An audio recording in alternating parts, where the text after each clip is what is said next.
여러분 반갑습니다. 저는 미초외고 3학년 박창현이라고 합니다.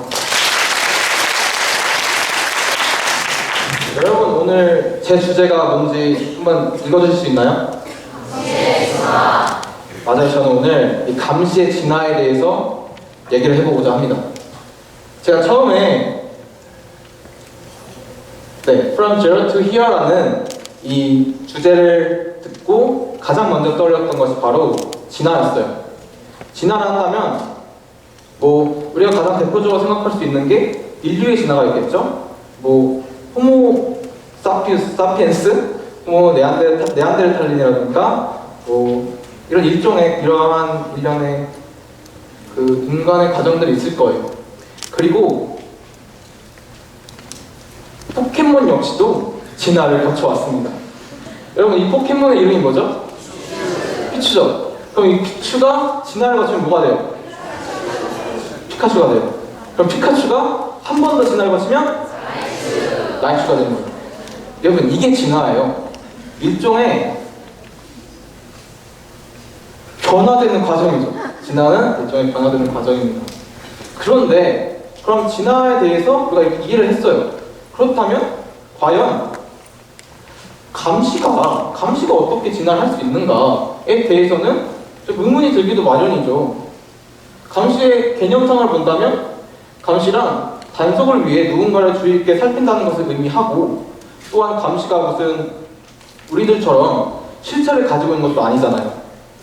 그래서 이 감시가 진화할 수 있도록 도와준 조력자가 하나 등장을 했는데 그 친구가 바로 과학기술의 발전이었습니다. 한마디로 감시란 과학기술의 발전과 함께 변화를 해온 것이죠. 그렇기에 오늘의 강연은 이 감시의 진화와 과학기술의 발전이 동시에 어떻게 이루어졌는지를 이해하는 것에서부터 시작이 됩니다. 초기의 감시는 전적으로 감각에 의존해 왔어요. 이게 무슨 소리일까 좀 의문이 드실 수 있는 친구들이 많을 것 같아요. 그래서 제가 예시를 하나 준비를 했는데, 여러분 선생님 아시죠 다들? 우리 여러분 송은호 선생님이 면학 감독이 됐다고 한번 상상을 해봅시다. 송은호 선생님께서 우리가 잘 공부하고 있는지 혹은 잠을 자고 있지는 않는지에 대해서 감시를 하고자 할 때 선생님께서는 창문을 통해 몰래 들여다보거나 혹은 직접 면학실 방 안을 들어가서 우리를 관찰해야 되죠. 직접 볼 수밖에 없어요. 선생님께서는. 이것이 제가 말하고 싶은 감각에 의존하는 감시입니다. 우리는 전적으로 감시를 할 때 초기에는 감각에 의존할 수밖에 없었어요. 선생님께서 초능력을 가지고 있는 것도 아니잖아요. 물론 그럴 가능성도 있지만, 하지만 정보통신 네트워크의 발전은 이러한 기존의 감시 체계를 전적으로 변화시켰습니다. 한마디로 감시의 진화가 이루어진 것입니다. 이를 상징할 수 있는 가장 대표적인 현대의 산물이 바로 이 CCTV예요. CCTV가 가지는 범죄 예방 효과 인정할 수 있어요. I agree. 당연히 있죠. 그런데 이제 다시 생각해보면은 CCTV는 우리 사회 곳곳에서 동시다발적으로 우리의 삶 구석구석을 감시하고 있으며 우리는 이에 따라서 사회적 법률이나 규칙들을 따르도록 통제되죠. 굳이 범죄자가 아니더라도 말이에요. 그런데 중요한 점은 이 기술의 진보는 아직도 진행되고 있고 앞으로도 그럴 것이라는 겁니다. 불과 몇 년 후만 보더라도 이 IoT 기술, 사물 인터넷 기술을 통해 우리 사회 모든 것들이 연결된 초연결 사회 속에서는 단순히 CCTV만을 통해서가 아니라 여러분의 개인 소지품을 통해서도 감시되고 지켜봐질 수 있는 것입니다. 바로 이렇게 모든 것들이 연결된 사회 속에서 말이죠.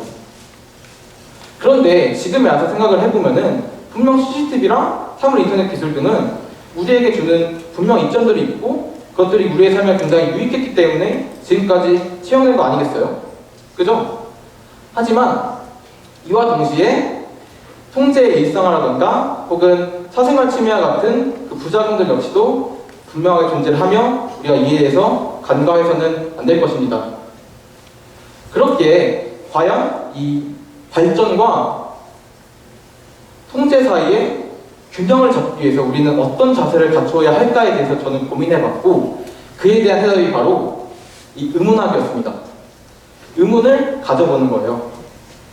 대표적인 예로 저는 제 스스로에 대해서 이와 같이 이제 감시 기술의 진화에 따라서 우리의 삶에 대해서 통제와 관리가 더욱 심해졌다면 그것은 적극적인 인간 자율성의 침해 행위로 볼 수 있지 않을까? 이와는 별개로 기술이 가져다주는 이익이 그에 따른 피해를 상쇄하고도 남을 만한 것인가? 설령 그렇다 하더라도 그 피해가 정당화될 수 있는가? 만약 그 피해가 나와 우리 가족을 향하게 된다면 나는 어떤 자세를 갖춰야 할 것인가? 이와 같은 질문들을 저는 제 스스로에게 던져봤고 이를 윤리적이고 철학적인 방향으로 확장시켜봤습니다. 여러분, 우리가 수학 문제를 풀 때 한 문제에 대해서 굉장히 다양한 방식으로 접근해보고 고민해보고 풀어봐요. 해결하고자 노력을 할 때 그때야 비로소 모르던 것들이 보이고 새롭게 알 수 있잖아요. 감시 기술에 대해서도 저는 마찬가지라고 생각합니다. 우리가 이 기술에 대해서 의문하고 고민해보면서 해답을 찾아가고자 노력할 때 그때야 비로소 과학기술의 악을 삶보다 먼저 인식할 수 있게 될 것입니다. 마지막으로 우리 어벤져스에 나오는 이 비전과 울트론에 대해서 다들 좀 알고는 계시죠? 어느 정도. 이 둘은 모두 이 AI에서 비롯이 되었지만 결국에 울트론 같은 경우에는 인류를 파괴하고자 하는 사악한 빌런이 됐죠. 하지만 비전은 어벤져스에 합류해서 인류의 수호자가 되었습니다. 제 생각에는 저희가 지금 이 둘 사이에, 비전과 울트론 사이에 시작 지점이 있다고 생각을 합니다. 우리가 의문하기와 확장을 통해 과학기술의 악에 대해 이해하고 이를 경계할 수 있을 때 그때야 비로소 과학기술이 가져다주는 이점들은 우리의 비전이 될 수 있겠지만 만약 그렇지 못한다면 단순한 파괴와 공포의 울트론으로 전락해버리고 말 것입니다. 감사합니다.